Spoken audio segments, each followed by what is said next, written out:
Ambição, conquista, luxúria, homicídio e o poder de uma tecnologia sem igual. Essas são as pedras fundamentais do Império Romano. Eles eram movidos por um tipo de ego cultural coletivo. As construções colossais de Roma, estádios, palácios, estradas, aquedutos, se espalharam por 3 continentes e revelaram o poder e a promessa da civilização mais avançada do mundo. Essas estruturas tornaram-se símbolos daquela ideia de Roma. Mas embora os romanos tenham dominado a paisagem com enormes feitos de engenharia, eles foram impotentes para evitar a própria autodestruição. Distribuído por Logon, construindo um império, Roma. –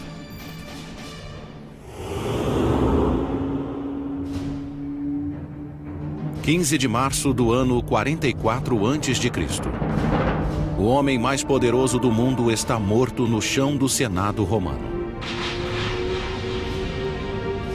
Como general, ele quase dobrou o tamanho do Império Romano. Como político, planejou uma impressionante ascensão ao poder. Mas agora esse guerreiro foi morto em Roma e por romanos. Seu nome era Caio Júlio César. A ascensão de César ao poder foi atribuída à sua vontade de ter o melhor posto no Estado romano. Ele parecia querer muito poder para si mesmo, e ele não dividia esse poder com ninguém, e isso levou diretamente ao seu assassinato. Décadas antes, quando era um jovem general, César descobriu que a estrada para a glória em Roma começava em campos de batalha distantes de lá. Sua sede de conquistas militares levaria à construção de um dos mais intimidantes feitos da engenharia romana. 55 a.C. Júlio César lidera 8 legiões romanas, um total de 40 mil homens, seguindo pela Gália, uma província romana que hoje engloba a França, Bélgica e Suíça. Ele queria ir à Germânia, à Alemanha, e atravessar o Reno, porque nenhum comandante romano havia feito isso. Ele queria ser um grande conquistador como Alexandre o Grande, e ir além do que se conhecia. O rio Reno fica no limite do mundo conhecido. Durante séculos, foi um divisor que protegia as tribos germânicas da expansão romana. Nenhum exército podia atravessá-lo com o poderio necessário para uma conquista. Mas César era diferente de qualquer guerreiro anterior. Ele poderia ter ido de barco. Mas por que Júlio César iria de barco a remo? Ele vai colocar 8 legiões em um barco a remo e vai sair remando? Não, eles vão marchando. Eles vão a cavalo. Cruzar o Reno era algo completamente novo para a engenharia. O rio tinha 304 metros de largura, possivelmente mais, de 7 a 9 metros de profundidade com correntes desconhecidas. César e seus engenheiros tiveram que planejar uma ponte que fosse não só extremamente forte, mas também estável. E larga o suficiente para 8 legiões passarem. A ponte precisaria ter o comprimento de 4 campos de futebol e sustentar o peso de 40 mil soldados. Apesar da largura, da profundidade e das correntezas do Reno, Júlio César estava determinado a conseguir.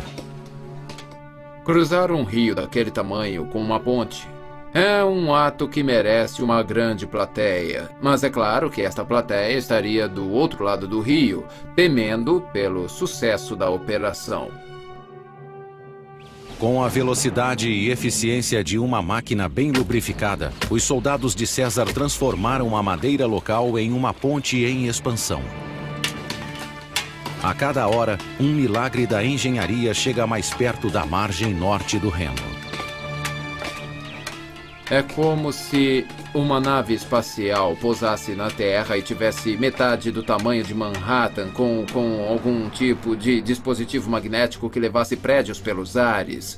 Isso seria realmente assustador, algo muito difícil de acreditar. A fundação da ponte era feita com uma série de toras de madeira inseridas no leito do rio. Cada tora tinha 45 centímetros de diâmetro.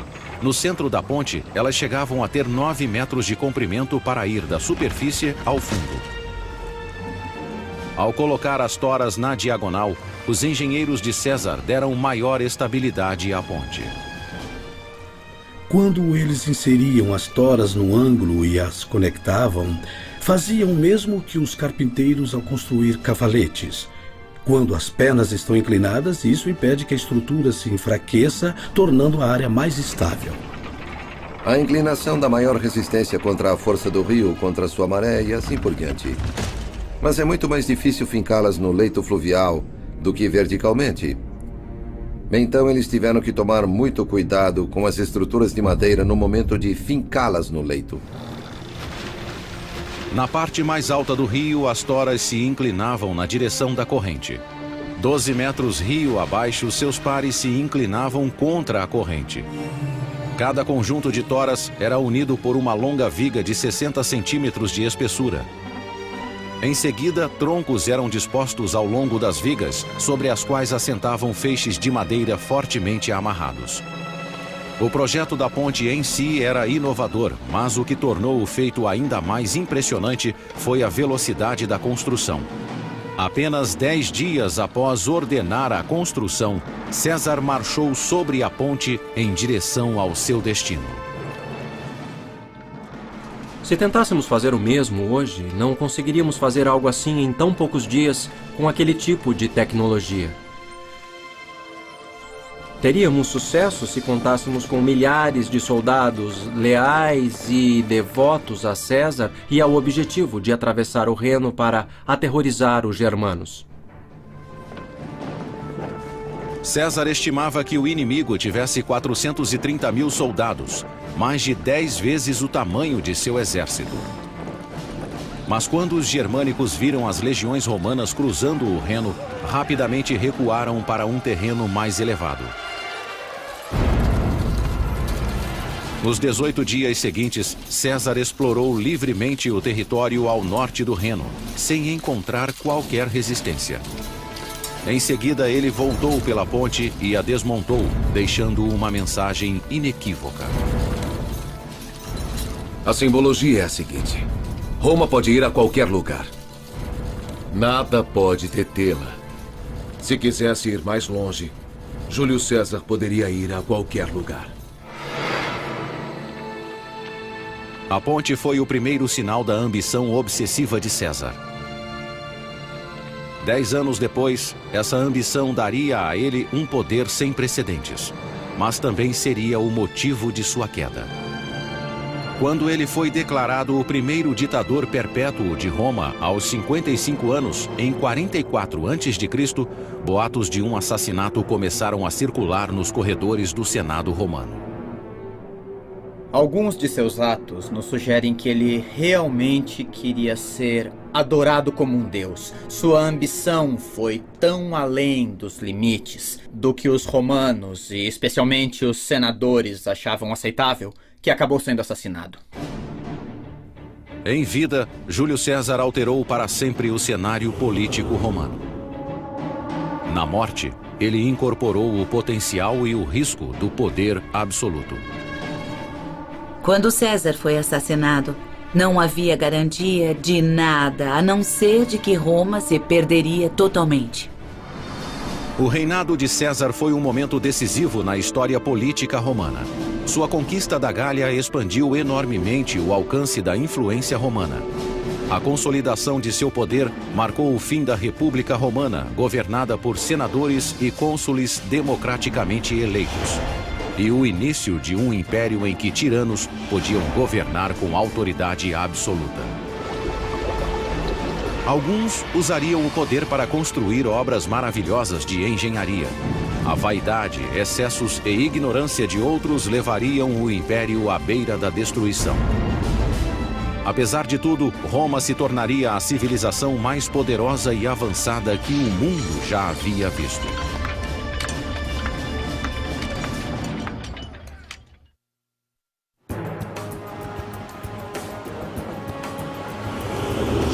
Hoje, Roma é uma cidade do século XXI, onde o antigo e o moderno convivem. Qualquer um que tenha visitado a cidade de Roma fica maravilhado com essa grande mistura de períodos de tempo, do pré-histórico até a idade moderna.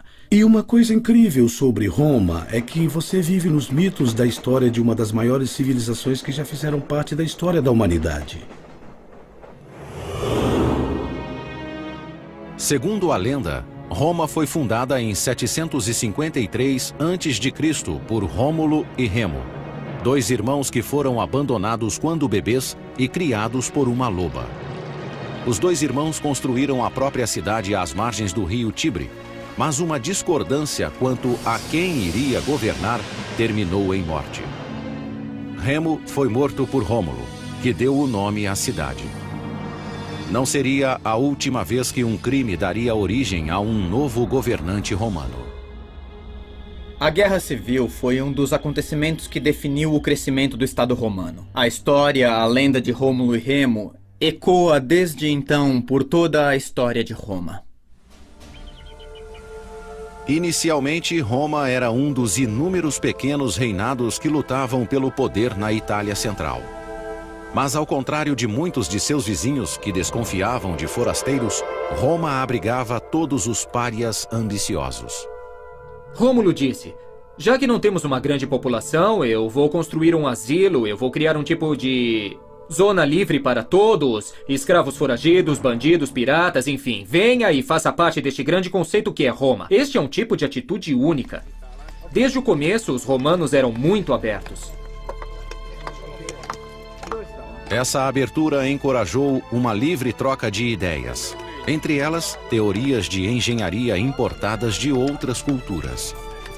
Ao utilizar a tecnologia de vizinhos, como os etruscos, Roma expandiu e se tornou um poder regional. Os romanos possuíam uma incrível habilidade de pegar uma tecnologia já ultrapassada, adaptá-la às suas necessidades, melhorá-la e aperfeiçoá-la.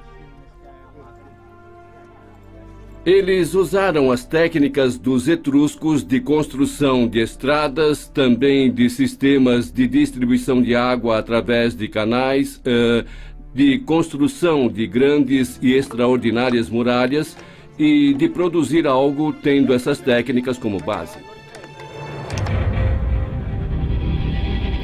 O primeiro grande feito da engenharia romana foi a Cloaca Máxima. Um grande sistema de esgotos que funciona até hoje, 2.500 anos após a construção. A Cloaca Máxima leva os dejetos da cidade até o rio Tibre. Os dutos subterrâneos do esgoto também eram usados para drenar a área pantanosa entre os vilarejos de Roma. Nesse local foi construído o Fórum, o antigo distrito central de Roma. A construção da Cloaca Máxima permitiu a passagem de Roma de um simples grupo de tribos vivendo em colinas ao redor de um pântano para uma cultura centralizada e unificada. O novo Fórum Romano, que resultou da drenagem da Cloaca Máxima, permitiu a consolidação dos romanos em um único local. Enquanto a cultura de Roma se consolidava, a influência da cidade sobre seus vizinhos começou a crescer. No século IV a.C., Roma controlava boa parte da Itália Central. Seus engenheiros foram chamados para criar uma infraestrutura de transportes para conectar o império em expansão. Na antiguidade, existiam basicamente dois tipos de transporte. Existia o transporte feito por terra, a cavalo, a pé, em carroças e o transporte fluvial. As estradas, como as conhecemos hoje, praticamente não existiam antes do Império Romano. Tudo isso mudou em 312 a.C., quando foi construída a Via Ápia. A primeira autoestrada nacional romana se estendia por 212 quilômetros, da capital até a província de Campânia. Para traçar a rota mais curta e direta para a costa, engenheiros romanos usaram um instrumento especial de topografia. Os romanos utilizavam uma ferramenta chamada groma, uma haste vertical com uma cruz no topo. Usava-se essa cruz para alinhar dois pontos. A grande diferença entre as estradas romanas e as modernas é que os romanos não conseguiam fazer curvas. Então eram linhas retas, e viravam um ângulo reto e depois iam reto em outra direção. O grande desafio, é claro, em se construir uma estrada reta para qualquer direção é deparar-se com colinas e vales e ter que atravessá-las. Então, se fosse necessário, eles cortavam pelas montanhas para levar a estrada adiante. Depois que o traçado ideal era aceito, uma trincheira larga era aberta e preenchida com areia e pedras, para fortalecer a fundação. Em seguida, uma camada de cascalho compactada com argila ou argamassa. Por cima, pedras de pavimentação arredondadas permitiam a drenagem da água. As estradas eram muito assustadoras. Você olhava e dizia, quanto tempo demorava para trazer algumas legiões? 10.000 homens por essa estrada até o meu quintal, é melhor pensar duas vezes antes de se meter com os romanos. Quando Júlio César foi assassinado em 44 a.C., Roma controlava a maior parte da Europa Ocidental e o norte da África. Tendo derrotado Cartago um século antes, Roma era a única superpotência do mundo mediterrâneo. O sucessor de César foi seu sobrinho neto, Otávio, que foi rebatizado de Augusto e coroado como o primeiro imperador de Roma. No governo de Augusto, a rede de estradas romanas foi expandida até os cantos mais distantes do império. E com a estrada pavimentada, era hora de construir novos destinos. Sob o domínio de Augusto, surgiram dezenas de cidades do estilo romano, com fórum, teatro, anfiteatro, basílica e outros estabelecimentos que marcavam as cidades romanas. Para os nativos das províncias recém-conquistadas, as novas cidades validavam o estilo de vida romano. As pessoas iam para essas novas cidades, esses centros urbanos que simbolizavam a civilização, com um novo padrão de vida, bons empregos. O dinheiro estava ali, como nos dias de hoje as pessoas vão para onde o dinheiro está e, em consequência, os habitantes destas novas cidades realmente acataram as ideias romanas. A própria cidade de Roma foi a melhor propaganda que os romanos tinham, e essas cidades sobreviveram até os dias de hoje. Londres, Bonn e Paris são o resultado da expansão de Roma, de sua cultura por meio das cidades. Os engenheiros romanos tinham uma arma secreta para construir estruturas maiores, mais fortes e em menos tempo. Concreto à prova d'água misturado com uma areia vulcânica chamada pozzolana. Os primeiros concretos eram mistura de cal e água, que, apesar de serem coesos, não eram fortes, e as partículas tinham a tendência a se separar facilmente. Mas o concreto romano, a pozzolana, reagia com o cal, dando um concreto como o moderno, muito mais forte. Eles logo perceberam que, usando essa substância, eles poderiam construir literalmente embaixo d'água, uma invenção extraordinária que permitiu que eles criassem grandes piers dentro da água, revolucionando o transporte. Se as pontes pudessem ser construídas, haveria pontes permanentes em vez de pontes de madeira. Durante o governo de Augusto, esse concreto solidificou o controle de Roma sobre a Europa Ocidental, permitindo que os construtores romanos dominassem a paisagem com enormes monolitos artificiais. Um deles iria revolucionar a vida cotidiana em Roma durante vários séculos.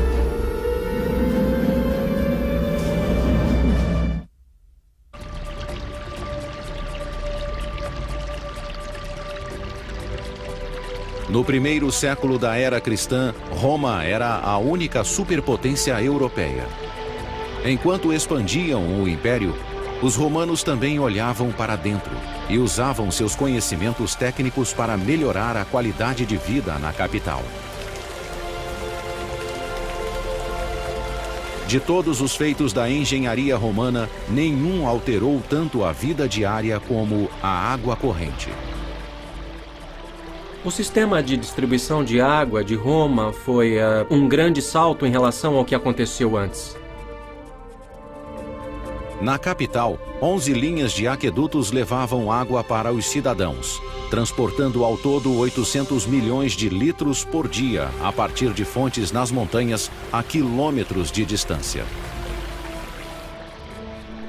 O que os aquedutos fizeram foi revolucionar o cotidiano do cidadão romano. Não só dos jardins e vilas dos mais ricos ou palácios do imperador, mas do cidadão comum.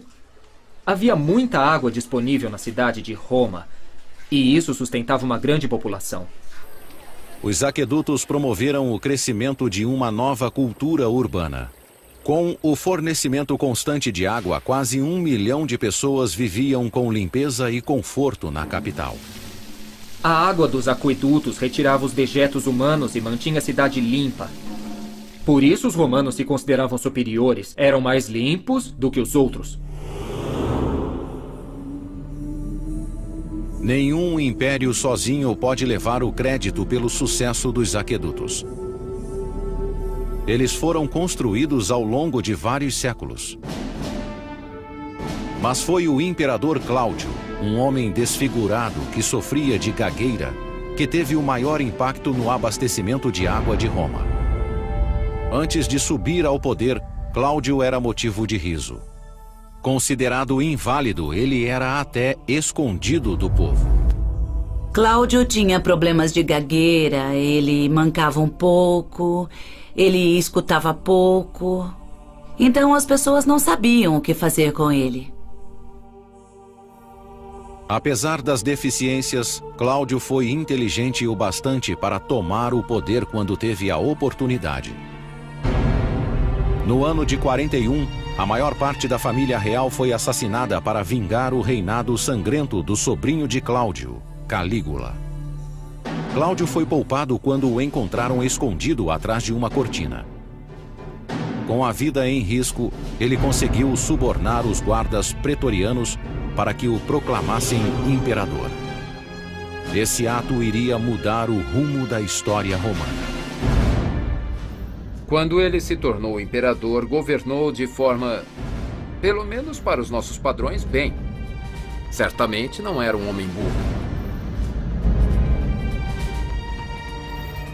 Durante o reinado de Cláudio, o império progrediu de várias formas.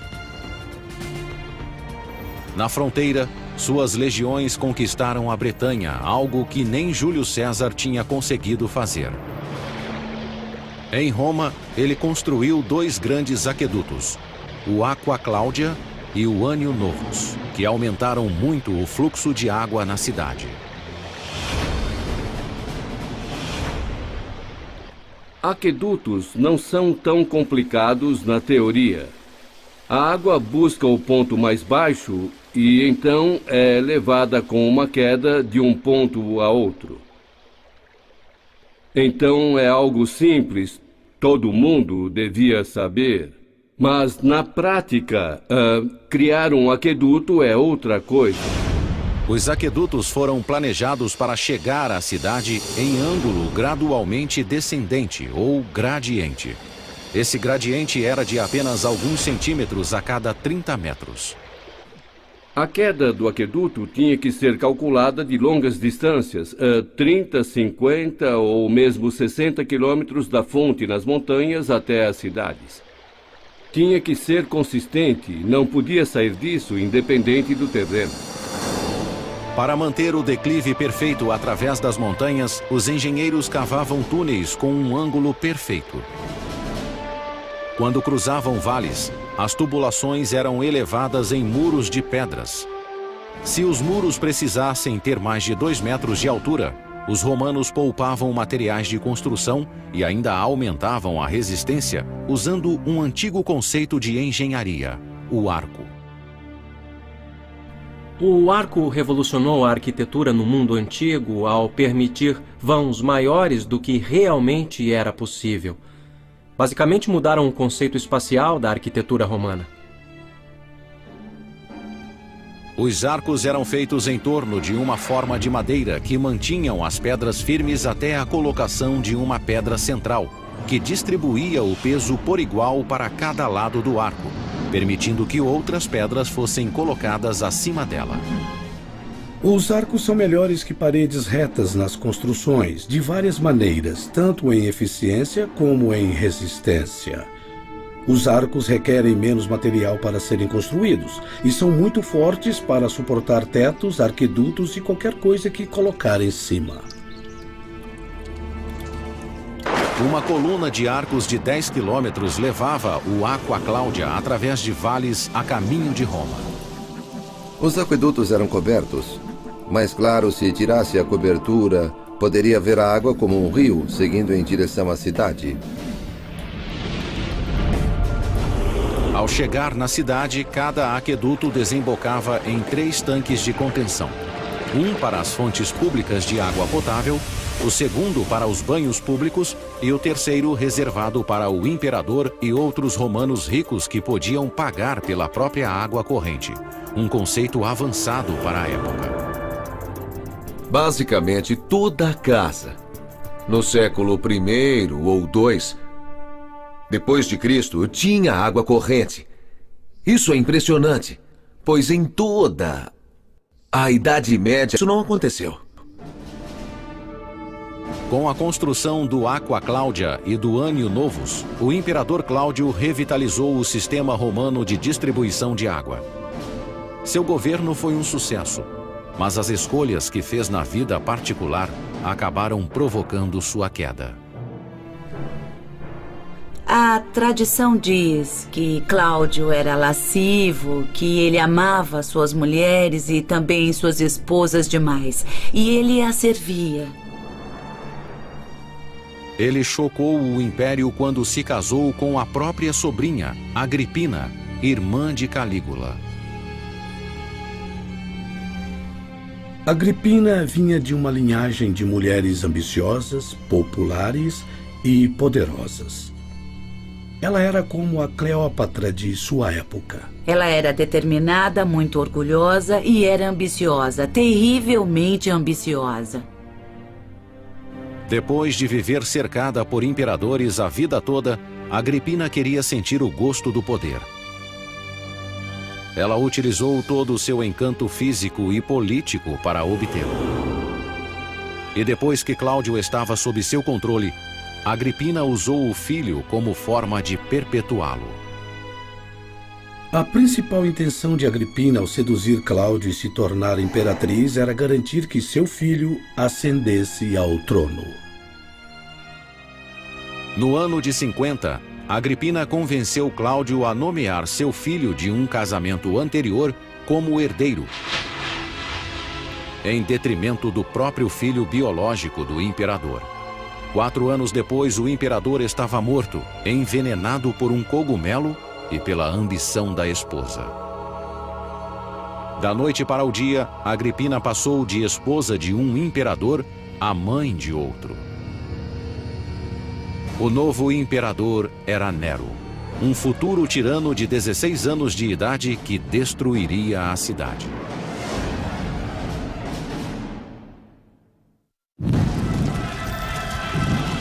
O ano é 64. Um pequeno incêndio se torna um inferno de uma semana que reduz grandes áreas de Roma a cinzas, deixando milhares de desabrigados. O incêndio de 64 foi um dos mais devastadores de Roma. E dizem que das 14 regiões de Roma, pelo menos 10 delas foram afetadas. Algumas foram completamente destruídas. Deve ter sido grande o número de indivíduos mortos no tumulto, ou que foram mortos pela fumaça ou pelo próprio fogo. O maior suspeito de ter provocado o incêndio foi o próprio imperador. Nero foi supostamente visto tocando sua lira no topo de uma torre próxima enquanto o fogo ardia.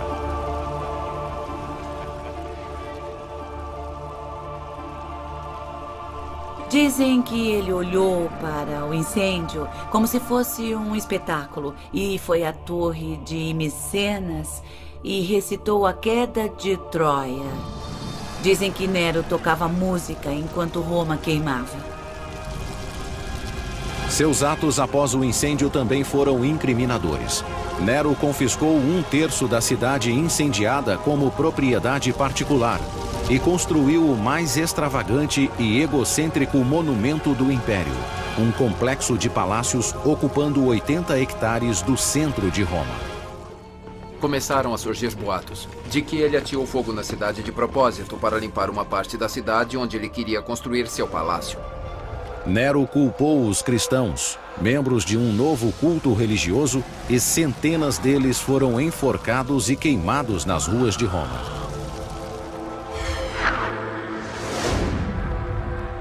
Esse foi o mais recente de inúmeros atos abomináveis do legado doentio de Nero.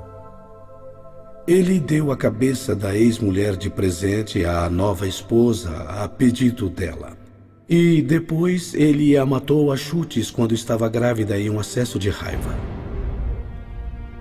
A maioria dos atos pelos quais Nero é famoso ocorreu depois do pior de todos: o assassinato da própria mãe. Agripina, que tinha levado Nero ao poder matando seu marido Cláudio, era a mãe mais dominadora da antiguidade.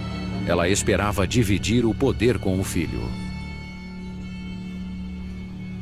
Ela não aceitou servir Cláudio nem o seu filho. E isso, claro, deu a ela seu ultimato. A sede de Agripina por poder enfureceu Nero. Em 59 d.C., 5 anos depois de tornar-se imperador, o jovem de 21 anos mandou que seus guardas matassem a própria mãe. Quando os guardas chegaram, Agripina simbolicamente pediu a eles que a esfaqueassem no útero. Ela disse: acerte aqui primeiro. Nero saiu daqui. Muito dramático. Nero foi assombrado pela visão do fantasma da mãe pelo resto da vida. Foi assim que ele acabou totalmente louco. Nero, com o tempo, foi se tornando cada vez mais solitário. E, ao mesmo tempo, ele foi se tornando talvez mais paranoico e muito mais cruel. Foi em meio a esses delírios que Nero começou a construir o mais caro Palácio do Prazer do Império em terreno público e com dinheiro público.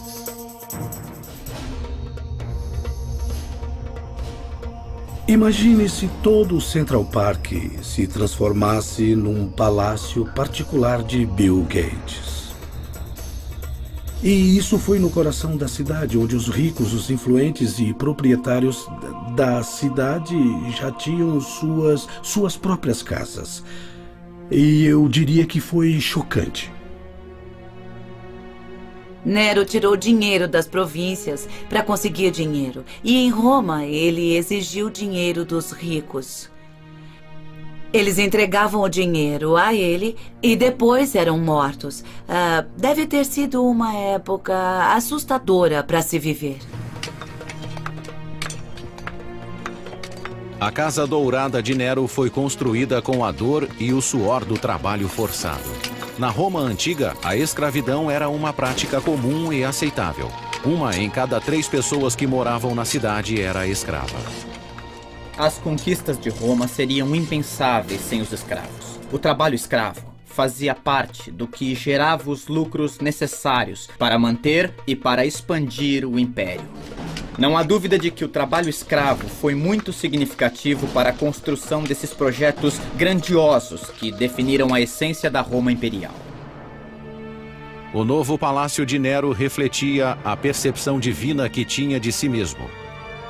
foi projetado para evocar uma mansão litorânea no coração da cidade. Vinhedos, jardins e pastos para animais selvagens cobriram o que antes havia sido o centro de Roma. O coração do complexo seria um lago artificial e um pavilhão com passeios cobertos de 2 quilômetros de comprimento. Uma grande ala desse pavilhão, com 150 cômodos, existe até hoje, enterrada sob a Roma moderna. Seu interior cavernoso demonstra o domínio romano de outra inovação: o teto em abóbada. A abóbada nada mais é do que um arco estendido ao longo do eixo. Ao construir o molde uma vez e construir um arco, move-se o molde, faz-se outro, move-se, faz-se outro e cria-se uma abóbada. Um jeito eficiente de construir para os romanos. Quando a Casa Dourada foi terminada 4 anos depois, o imperador Nero exclamou: "Finalmente posso começar a viver em uma casa digna de um ser humano."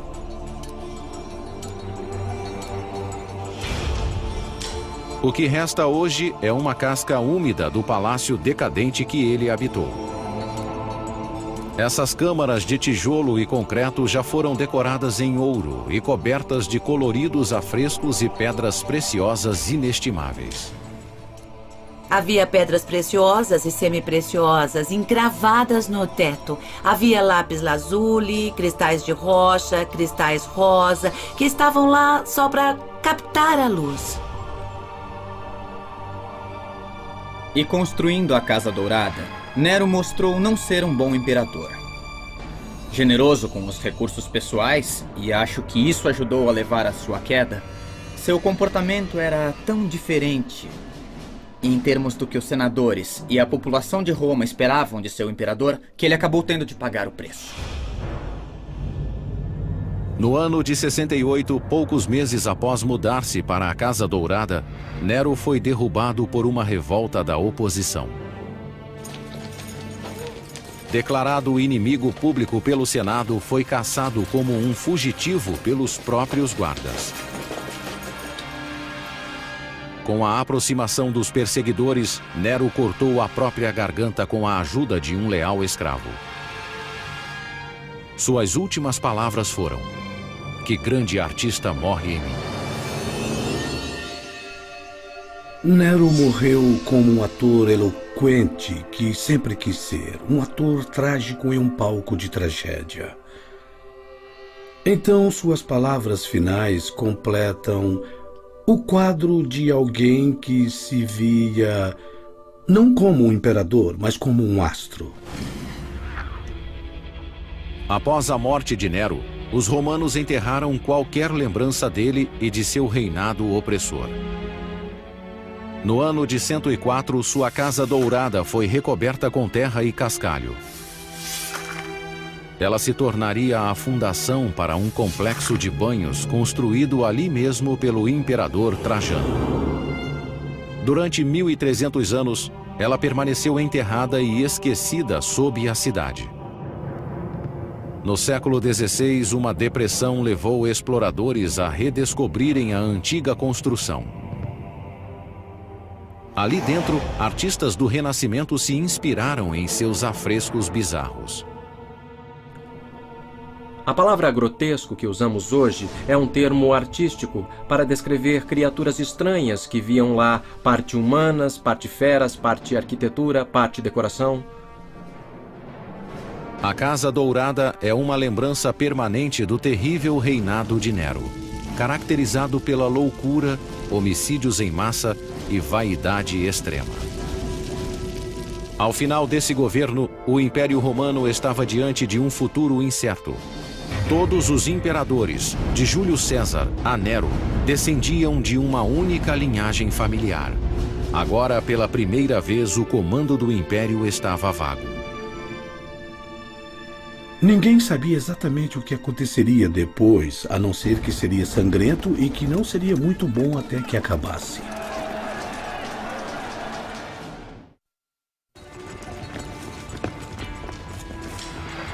Ano 69 da Era Cristã. Nero está morto após tirar a própria vida. Pela primeira vez desde o assassinato de Júlio César, Roma não tem um herdeiro para o trono.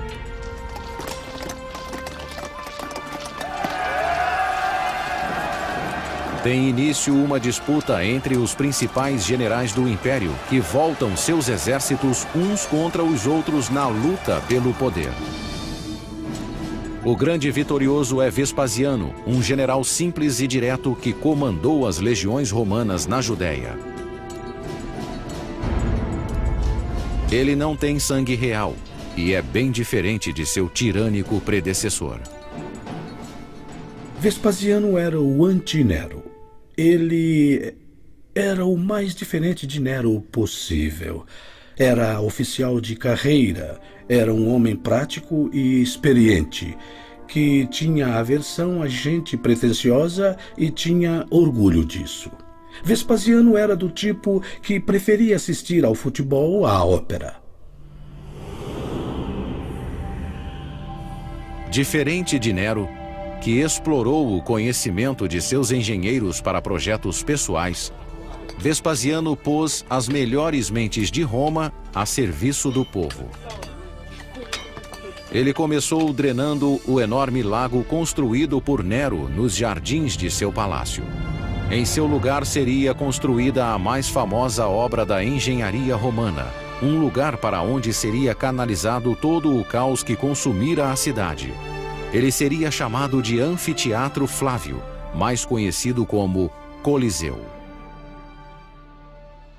A declaração que Vespasiano fez foi: estou pegando um espaço usado por um mau imperador e transformando-o em um espaço público, que será usado para a diversão do povo romano.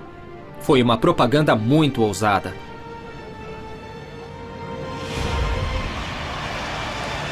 Gladiadores derramavam sangue em nome da diversão há séculos. Mas o povo de Roma ansiava por espetáculos maiores e mais ousados. O Coliseu daria aos gladiadores um campo de matança permanente. E os jogos atingiriam um grau de carnificina jamais visto na história do Império. Essa era a grande atração, era o Superdome. O entretenimento vinha até você. De animais de todos os lugares do mundo, a prisioneiros de terras distantes, tudo era levado a esse local ao seu assento favorito, e bem no centro da cidade. A construção do Coliseu teve início no ano de 72 e foi financiada pela venda de relíquias preciosas roubadas de templos judaicos durante o saque de Jerusalém. 12.000 prisioneiros judeus foram trazidos daquela campanha para construir o anfiteatro. Eles trabalharam em condições muito duras, trabalhavam muito e até o final. Eles verteram mais de 6.000 toneladas de concreto e arrastaram enormes blocos de construção até o local de uma pedreira a 30 quilômetros de distância. Conforme a construção ia subindo, eles passavam a usar menos calcário forte e caro e mais material barato, que era mais leve. Os romanos tinham gruas sofisticadas de madeira e aparelhos para levantar pedras, o que faziam com facilidade, do chão até grandes alturas. Em apenas 8 anos, a estrutura imponente atingiu 50 metros de altura, ofuscando todas as edificações ao redor. É a estrutura mais alta da Roma antiga já construída. É o anfiteatro da capital. Então, o que era Roma? Roma era uma cidade maior que qualquer outra, muito mais rica. O Coliseu simbolizava o poder, a engenharia, a riqueza da antiga Roma. Os anfiteatros romanos eram feitos a partir de uma estrutura extremamente simples, incorporando 2 teatros gregos unidos para formar um teatro de 360 graus de circunferência.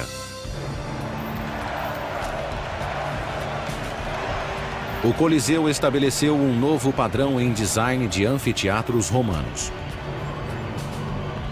Uma rede complexa de corredores e escadas permitia a entrada e a saída de 70 mil pessoas em tempo recorde. Assim como nos estádios atuais, quem entrava no Coliseu tinha um ingresso correspondente ao número de um portão de entrada. O projeto do complexo visava a controlar a multidão e dar conforto a todos. Havia 110 fontes de água potável e 2 banheiros grandes para atender à lotação completa. O Coliseu tinha até um teto retrátil. Nos dias quentes, uma lona era desenrolada sobre a parte superior para proteger os espectadores do sol.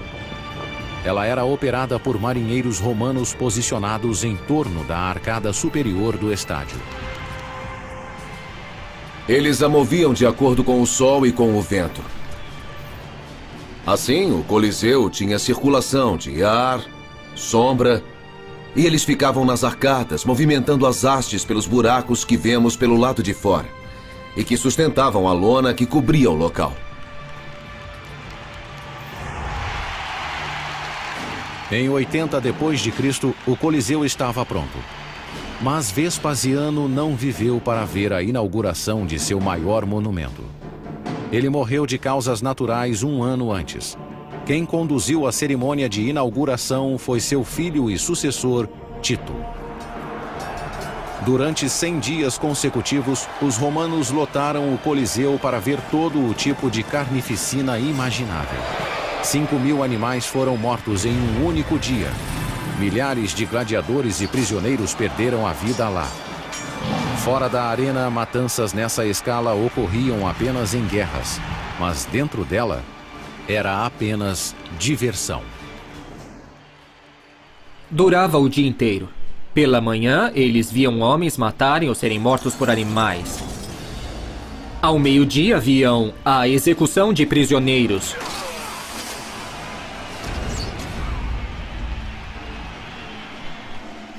E, finalmente, à noite, o evento principal. Como no horário nobre da TV, vinha o melhor, os gladiadores, homem contra homem. As lutas de gladiadores eram uma grande atração no Coliseu, mas nem sempre eram o evento principal.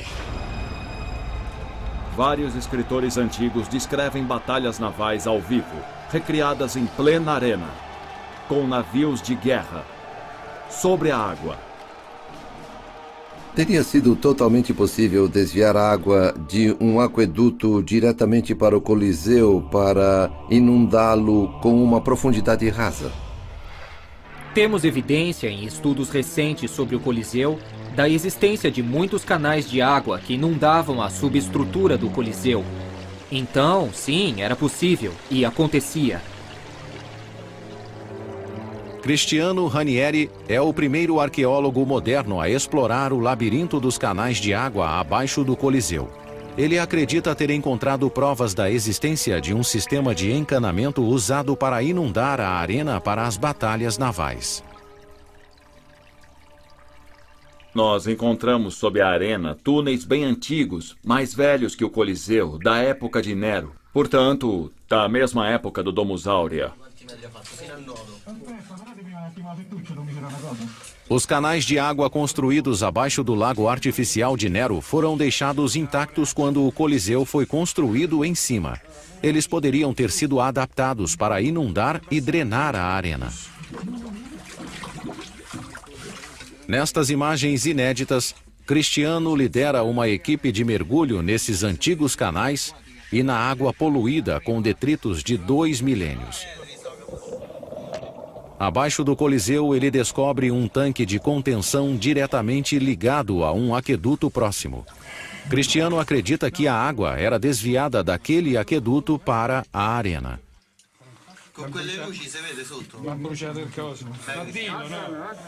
Ele também encontra evidências de dutos de drenagem conectados ao sistema de esgotos da cidade que poderiam ter sido usados para levar a água da arena até o rio Tibre. Havia um sistema de drenagem. Os túneis eram usados para inundar a arena, a fim de criar o cenário para as batalhas navais.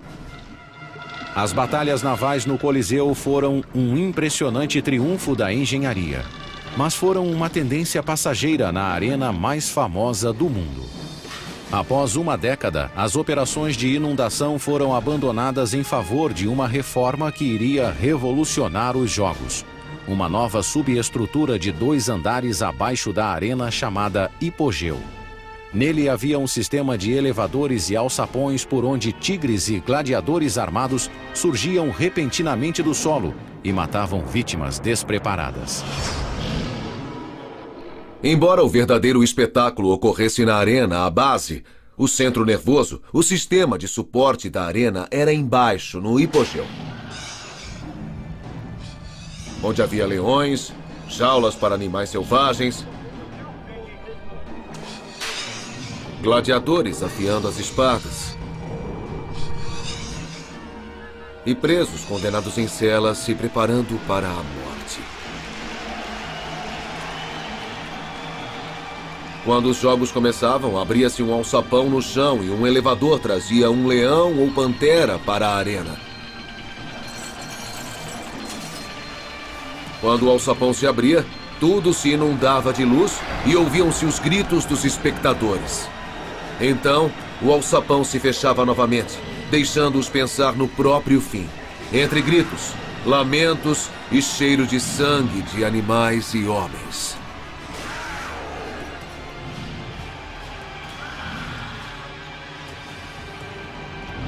Violentos, sangrentos, exploradores, emocionantes. Os jogos no Coliseu eram o grande espetáculo romano. E todos os presentes admiravam as proezas de engenharia da civilização mais avançada do mundo. Após uma década de estabilidade sob o governo de Vespasiano, a civilização romana chegava ao auge de seu poder. E a próxima geração de governantes usaria esse poder para construir milagres humanos ainda maiores e mais ousados.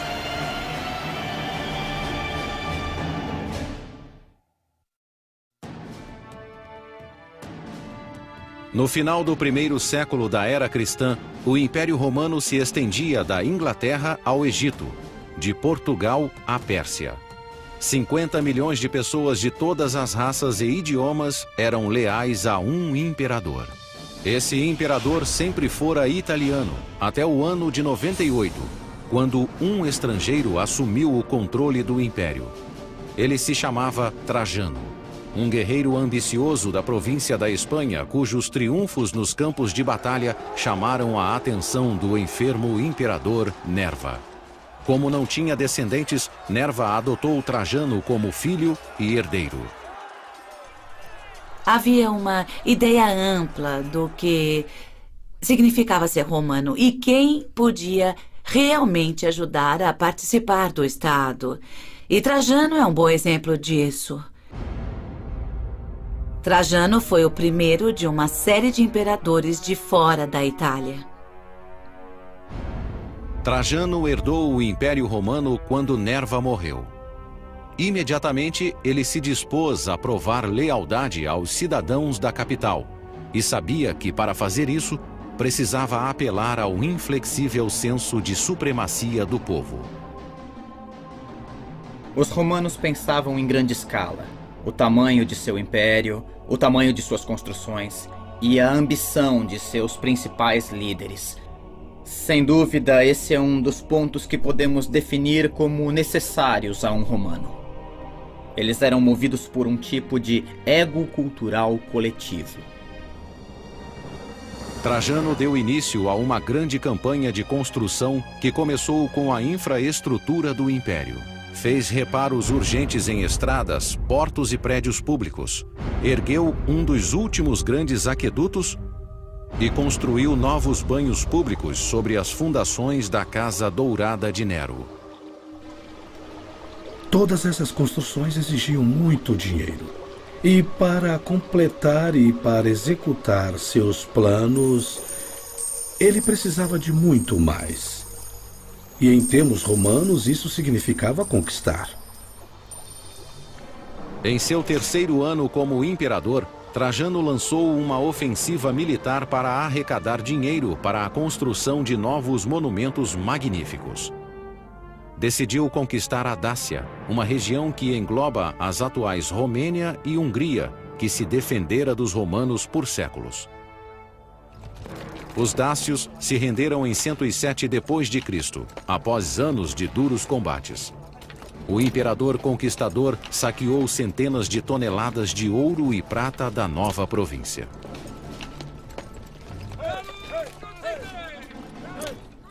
Trajano foi o imperador que mais estendeu as fronteiras do império. Ele conquistou grandes áreas e, com isso, conseguiu mais dinheiro, mais bens, mais pilhagens que qualquer outro imperador, o que significava que tinha muito mais dinheiro à sua disposição. O imperador instalou a nova capital em um grande espaço público que aliviaria o congestionamento no centro da superlotada Roma. Desde o início da República, o antigo Fórum Romano era o centro do governo, do comércio e da cultura. Os templos de deuses como Saturno e Vesta ficavam ao lado de tribunais e bibliotecas. Mas à medida que Roma se tornava a capital do mundo, ela se desenvolvia além das fronteiras originais. O Fórum foi uma parte importante da vida romana, mas o sucesso da cidade e a pressão da população eram tão grandes que precisavam continuar construindo de tempos em tempos. Cada imperador que assumia construía uma nova parte do Fórum para seu pessoal. Na época de Trajano, Roma era uma metrópole com 1 milhão de pessoas que crescia cada vez mais. Então ele encomendou o próprio Fórum, maior do que os de todos os anteriores juntos. Trajano não tinha tanto dinheiro, mas tinha engenheiros habilidosos, pessoas que faziam o concreto, portanto eles tinham uma vantagem. Eles podiam concluir e criar melhor e mais rapidamente do que nas épocas anteriores. O homem que projetou o Fórum de Trajano também era um estrangeiro, Apolodoro de Damasco. Era um arquiteto grego que havia projetado pontes militares para Trajano durante as batalhas contra a Dácia. Nessa guerra ele provou ser um gênio da arquitetura. Agora ele enfrentava um outro desafio: a falta de terrenos para abrigar a grande visão de Trajano. E claro, como nas construções modernas, a localização é importante. Então, se um imperador quisesse algo em um determinado local, tinham que nivelar o solo de alguma maneira. Para obter um terreno plano desse porte no centro de Roma, Apolodoro ordenou aos construtores que cortassem um enorme bloco da colina Quirinal adjacente ao antigo Fórum. Era uma época... Há milhares de anos antes da dinamite, os romanos tinham de remover grande quantidade de terra e limpar a paisagem só com a força humana, a força de dezenas de milhares de escravos trabalhando o dia inteiro com pás e picaretas. Imagine um exército de formigas carregando um pão.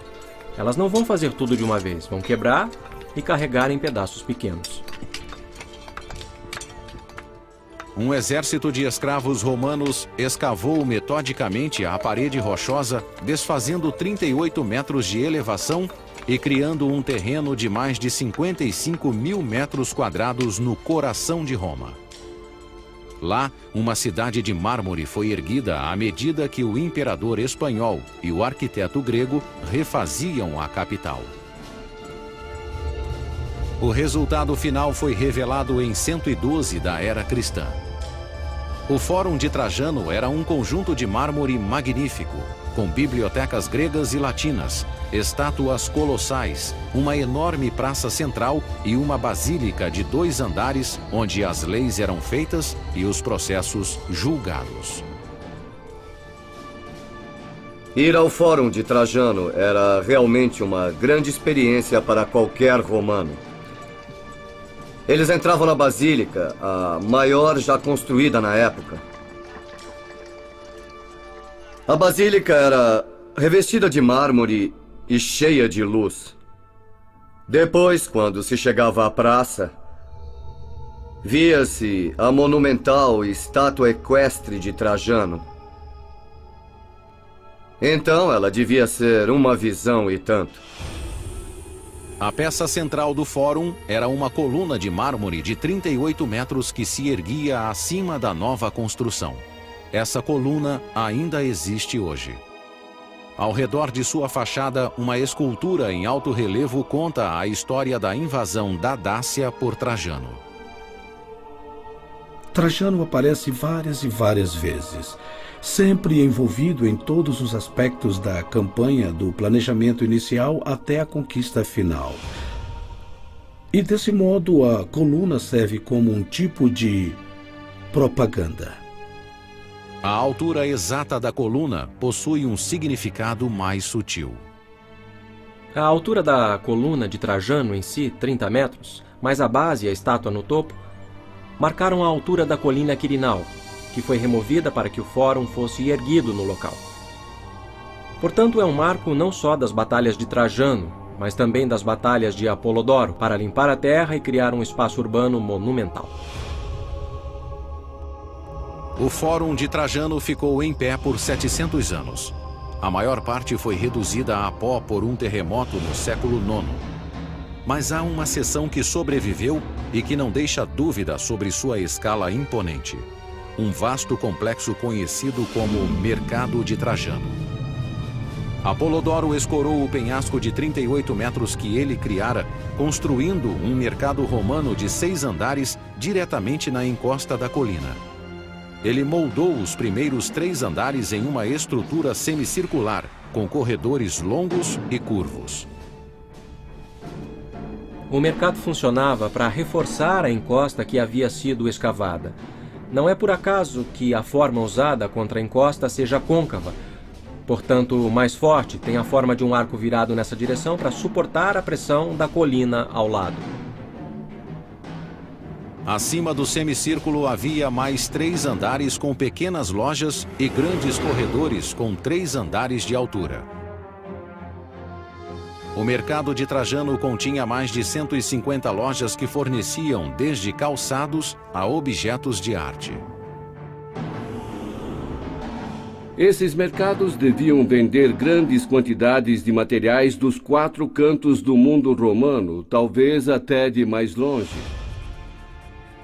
Enquanto o Fórum de Trajano era um refúgio suntuoso para a elite da cidade, o mercado fora construído como uma rua principal para as massas.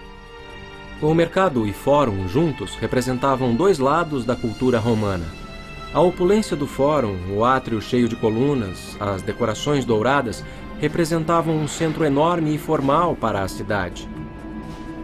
E bem ao lado estava o mercado feito de alvenaria, um lugar comum para a vida dos cidadãos romanos. As proezas de Trajano na engenharia e suas conquistas no exterior fizeram dele um dos imperadores mais populares da história de Roma. No fim do seu reinado, em 117 d.C., o império chegou ao tamanho máximo, desde o Oriente Médio até o Golfo Pérsico. Mas defender um território tão grande seria um problema para o sucessor de Trajano. Para estabilizar as fronteiras do império, o próximo imperador construiria uma barricada sólida para isolar o mundo romano dos bárbaros.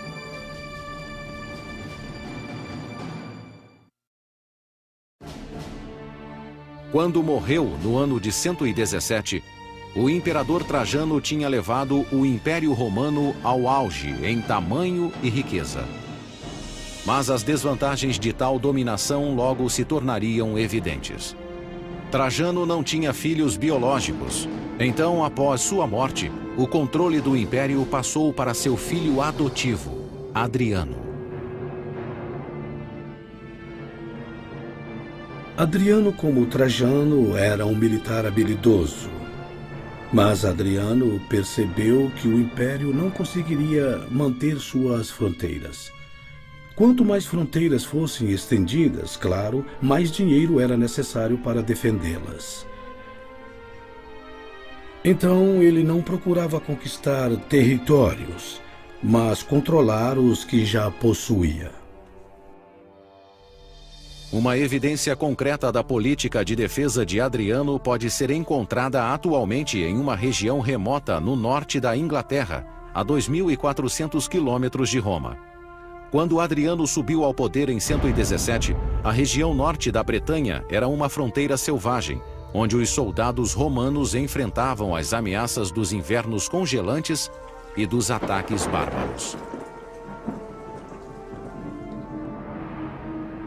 Então, no ano de 122, Adriano visitou as linhas de frente. O imperador rapidamente concluiu que o único modo de domesticar a Bretanha era controlando seus próprios soldados primeiro. Os romanos sempre acreditaram que, havendo soldados servindo ao Estado romano, eles deviam trabalhar. Se não fossem disciplinados, os soldados romanos começariam a desperdiçar o tempo, a jogar e não fariam a coisa certa. Adriano colocou suas legiões para trabalhar na fortificação mais ambiciosa já concebida por um romano. A construção de um muro de defesa de 117 quilômetros que atravessaria o país. Hoje, a ação do tempo reduziu a muralha de Adriano às suas fundações. Mas a muralha tinha 4,5 metros de altura, com parapeitos que acrescentavam quase 2 metros. Um poço de 3 metros foi cavado na base, obrigando eventuais invasores a uma escalada de 9 metros de altura antes de enfrentar as legiões romanas do outro lado. E se os invasores conseguissem ultrapassar a muralha e passar pelos guardas romanos, ainda teriam de superar mais um obstáculo: a vala, um poço de 36 metros de largura que corria por trás do muro, de costa a costa. A muralha de Adriano funcionava mais como uma barreira psicológica do que física. A monstruosidade de sua fachada interminável servia como uma lembrança do indiscutível domínio romano. De certo modo, pode-se comparar a muralha de Adriano ao muro de Berlim. Ou seja, uma muralha destinada a manter pessoas para dentro e para fora e a evitar uma mistura que poderia ser incontrolável. O grande divisor de Adriano seria a maior fortificação de pedra do mundo romano. E foi a mais desafiadora e eficaz em função do terreno irregular do norte da Bretanha. Os engenheiros posicionaram a muralha da maneira mais estratégica possível. Fica ao longo de um penhasco, em direção ao norte. A geologia natural da paisagem os ajudava a construir uma estrutura mais defensiva. O problema principal, do ponto de vista da engenharia, era a dificuldade de levar os materiais para o local de construção da muralha. Foram necessárias 3 legiões, totalizando entre 15 e 25 mil homens, para assumir a tarefa de mover os blocos de pedra para o local de construção. Mas o muro era só um dos componentes do grande projeto de Adriano. A cada 1,5 quilômetro, as legiões construíram um posto de guarda, ou forte, que abrigava até 60 soldados. Entre os fortes, havia 2 torres menores, onde sentinelas vigiavam constantemente a fronteira.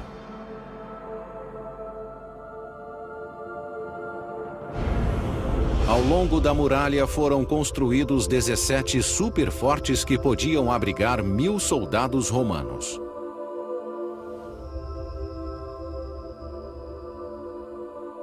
Isso, na verdade, criou uma zona militar que permitiu aos romanos manter uma força militar ao longo da muralha para sair, patrulhar o fronte, fazer a manutenção e ainda manter uma presença militar que era efetiva e imponente.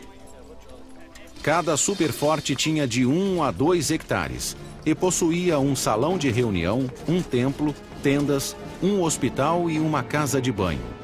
Tudo o que fosse necessário para manter um exército.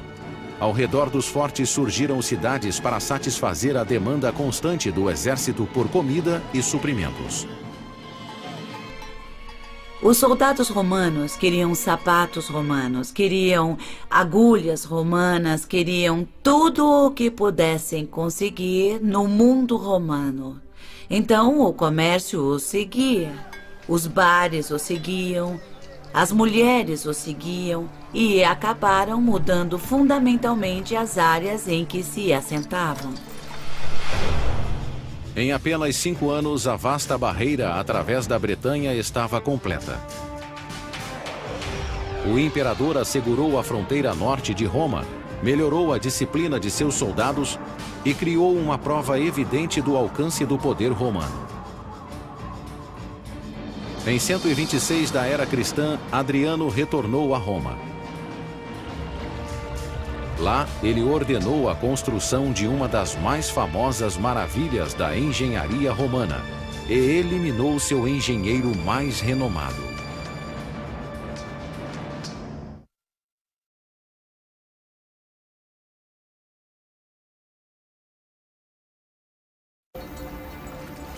Em 126, Adriano retornou a Roma depois de uma inspeção militar de 5 anos nas fronteiras romanas. Enquanto ele estava afastado, os construtores trabalharam incansavelmente para realizar sua visão arquitetônica na capital. Adriano certamente queria deixar sua marca em Roma. Ele queria restaurar as construções de Augusto e mostrar que podia fazer melhor. 150 anos antes, o imperador Augusto tinha transformado Roma de uma cidade de alvenaria para uma cidade de mármore. Adriano queria que seu legado na engenharia fosse igualmente memorável. A joia da coroa de seu legado teria uma ligação direta com o reinado de seu lendário predecessor. Logo após se tornar imperador, ele decidiu reconstruir o templo incendiado que datava da época de Augusto. Sobre a antiga ruína, ele ordenou a construção de sua estrutura mais famosa, o Panteão, um templo majestoso para os deuses romanos. O Panteão é sem dúvida a construção mais incrível feita pelos romanos. Por quê? A Rotunda. A Rotunda, um espaço interior coroado por uma cúpula magnífica, era o coração do projeto do Panteão. No centro, a cúpula de concreto tinha 45 metros de altura e a mesma largura, sem apoio de colunas ou suportes. Um diâmetro livre de 45 metros é enorme. A coragem em construir algo tão amplo, de fazer algo tão grande, é uma de suas grandes conquistas. A cúpula do Panteão seria o maior vão aberto de concreto no mundo por 18 séculos. Antes de os engenheiros começarem a construir o teto de concreto da cúpula, tiveram de descobrir como desviar seu peso do centro. Do contrário, quando removessem a armação de madeira que segurava o teto, 3.000 toneladas de concreto desmoronariam com o próprio peso. Hoje, quando construímos com concreto, temos o concreto armado, que suporta parte da tensão no concreto. Os romanos não faziam isso. Portanto, a cúpula do Panteão tinha a carga distribuída uniformemente em toda a base. Os engenheiros do Panteão criaram várias soluções radicais para assegurar que o teto e a reputação do imperador não desmoronassem. Primeiro, eles construíram uma base sólida de paredes com 6 metros de espessura para agir como fundação para o teto. Eles usaram paredes laterais, verticais, para ajudar a suportar o grande peso da cúpula para o lado de fora. Eles usaram as paredes para sustentar a cúpula. À medida que o teto avançava para o topo, os engenheiros misturavam materiais mais leves com o cimento e aplicaram uma camada cada vez mais fina da mistura. O concreto romano, como o de hoje, usava agregados, normalmente pedras, para poder formar a massa. Na cúpula do Panteão, os romanos usaram uma técnica comum na época de inserir nichos feitos com jarras dentro do concreto para deslocar o concreto e aliviar o peso.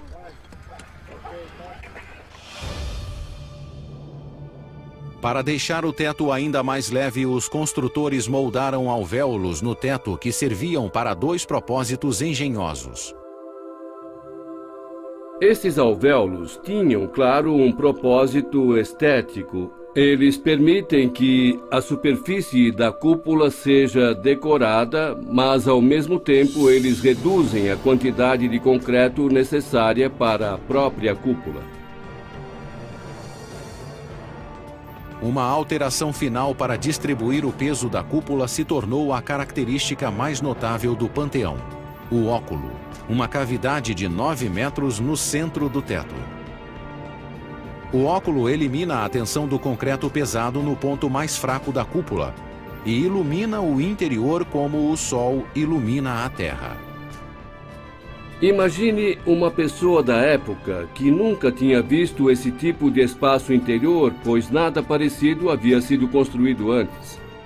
Sentindo o aspecto religioso do seu interior, uma construção dedicada a todos os deuses. Os engenheiros do Panteão queriam a perfeição e quase alcançaram.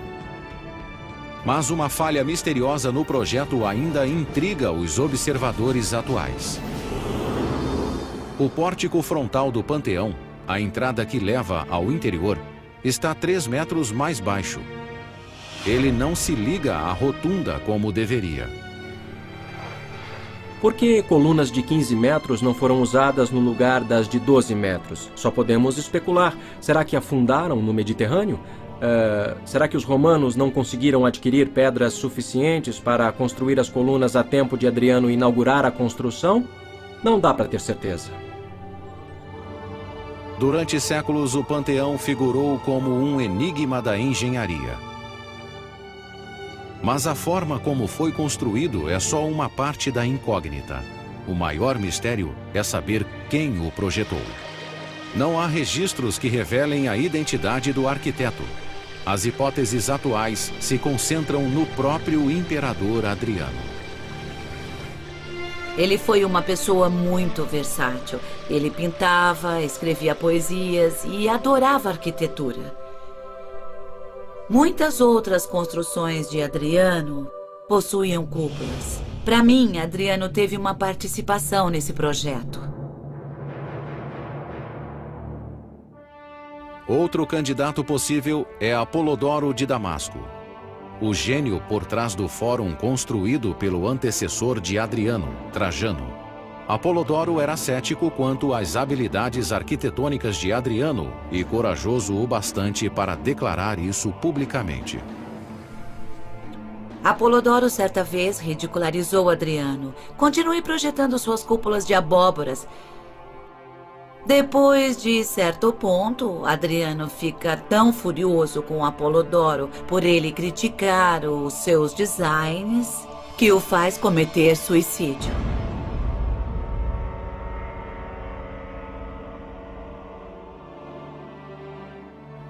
No ano 138, 8 anos após ordenar a morte do maior arquiteto de Roma, Adriano morreu de causas naturais aos 62 anos de idade.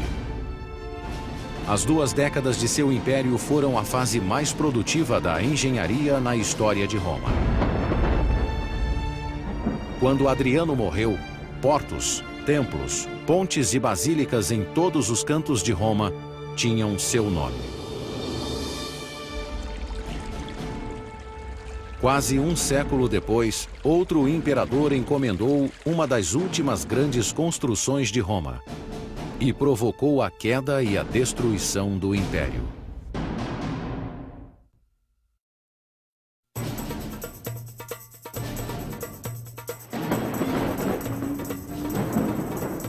Nas décadas que se seguiram à morte de Adriano, o Império Romano se manteve dominante na Europa, África do Norte e Oriente Médio. Seus imperadores detinham autoridade absoluta. seus exércitos permaneciam invencíveis e seus arquitetos continuavam a impressionar.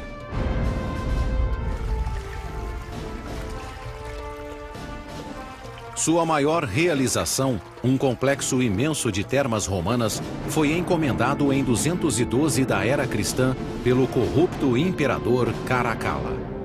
Ele ascendeu ao poder à moda antiga, através do assassinato.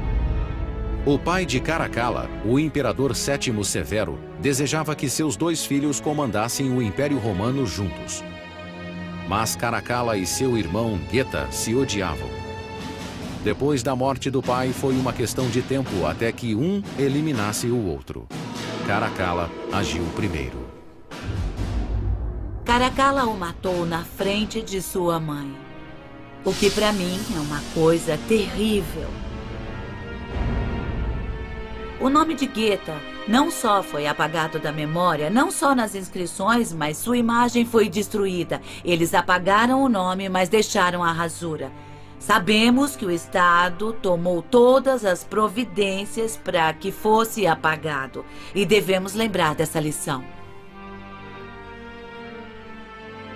Durante o reinado de Caracalla, o sangue correu novamente pelas câmaras imperiais.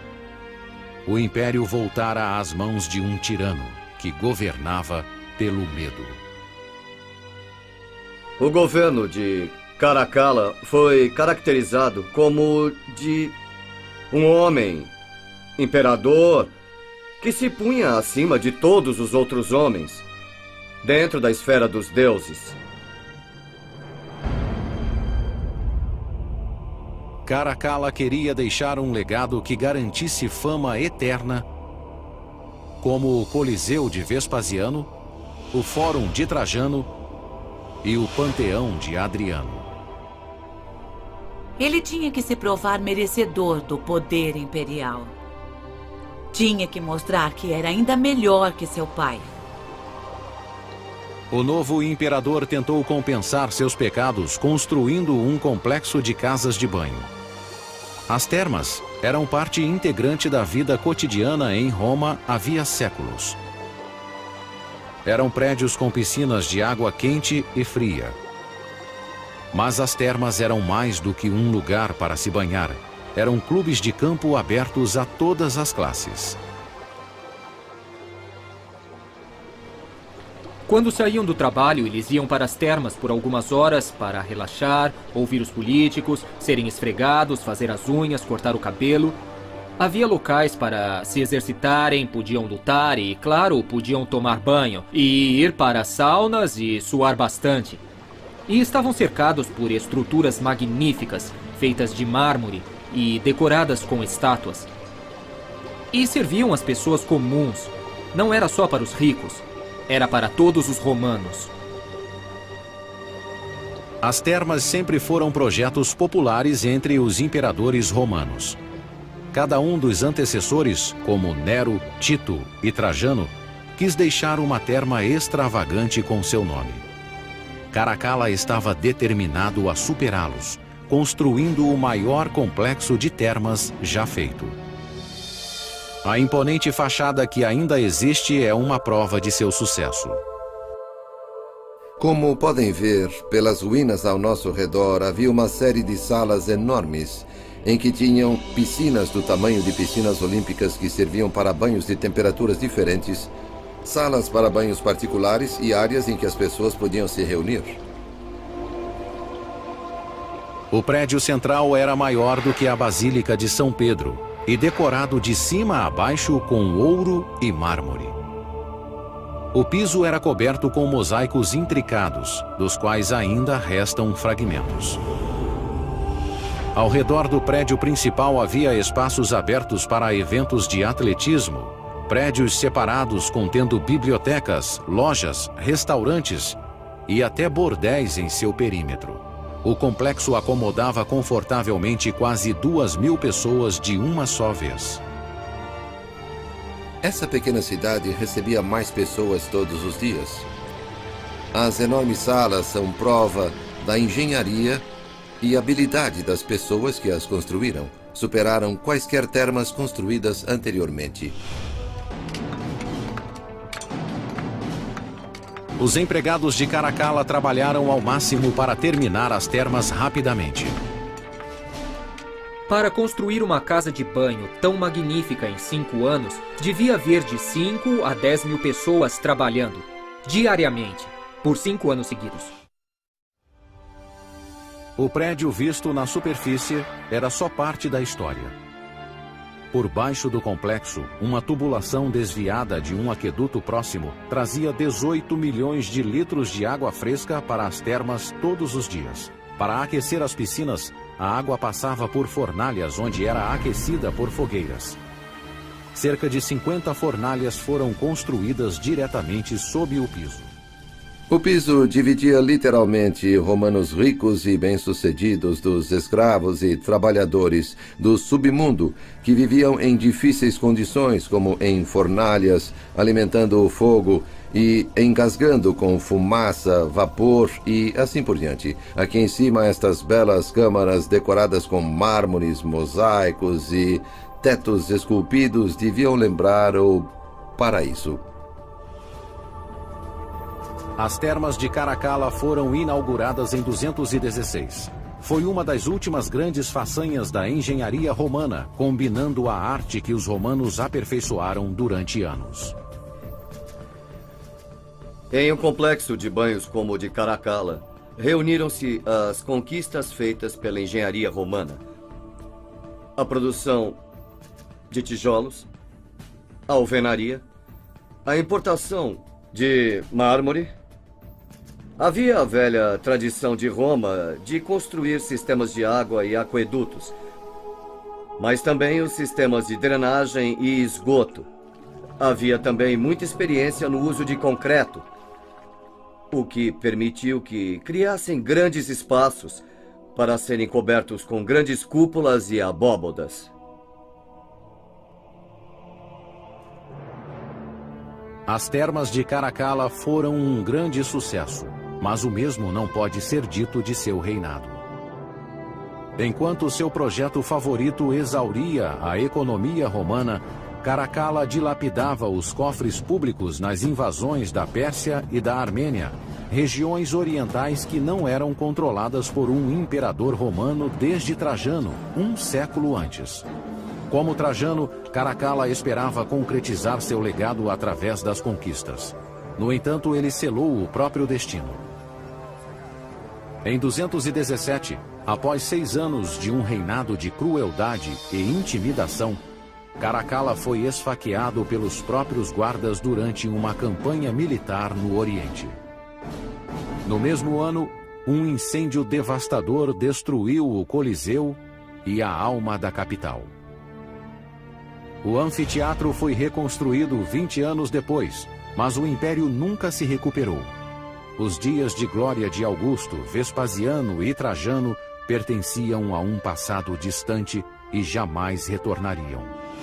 Nos 3 séculos seguintes, o império que crescera com tanto brilho seria lentamente extinto. Os prováveis motivos do declínio não caberiam em um livro. Alguns dizem que a metalurgia os envenenou, outros dizem que foi a decadência e uniões consanguíneas da elite, outros ainda dizem que foi falta de um exército treinado e falta de defesa. Acho que o Império Romano era grande demais para ser governado de forma eficaz, para ser administrado e para criar um sentido real de comunidade. Nos séculos V e VI, tribos germânicas saquearam Roma repetidamente, exigindo terras e dinheiro. Em 537, uma tribo invasora desferiu o golpe mortal, destruindo as mais importantes artérias da cidade, seus aquedutos. Sem a água corrente com a qual os cidadãos estavam habituados, a grande cidade sucumbiu. Sem água, as pessoas não conseguiam viver na cidade grande. Os jardins e as fazendas não podiam ser irrigados. A população de 1,2 milhões caiu para 12 mil, um decréscimo considerável de 99%. 1500 anos após a queda de Roma, o legado de sua engenharia ainda intriga os construtores modernos. Muitas das coisas que os romanos faziam naquela época só foram possíveis de se reproduzir quando desenvolvemos novas tecnologias. Não conseguiríamos construir uma cúpula como a do Panteão sem usar o computador, com certeza. Não conseguiríamos remover uma encosta sem equipamento mecanizado. Com suas ferramentas, jamais conseguiríamos construir algo parecido. Talvez a lição mais importante que os romanos nos deixaram e que Júlio César, Nero e Caracalla nunca compreenderam é que a mesma ambição cega que impulsiona o progresso pode também levar ao declínio. Essas pessoas viviam de sua ambição e apetite de forma que nós as admiramos e as detestamos ao mesmo tempo. Os romanos da antiguidade eram muitas vezes violentos, vingativos, gananciosos e egocêntricos. Mas as estruturas majestosas que deixaram são prova não só do poder de uma civilização, mas do potencial ilimitado da humanidade.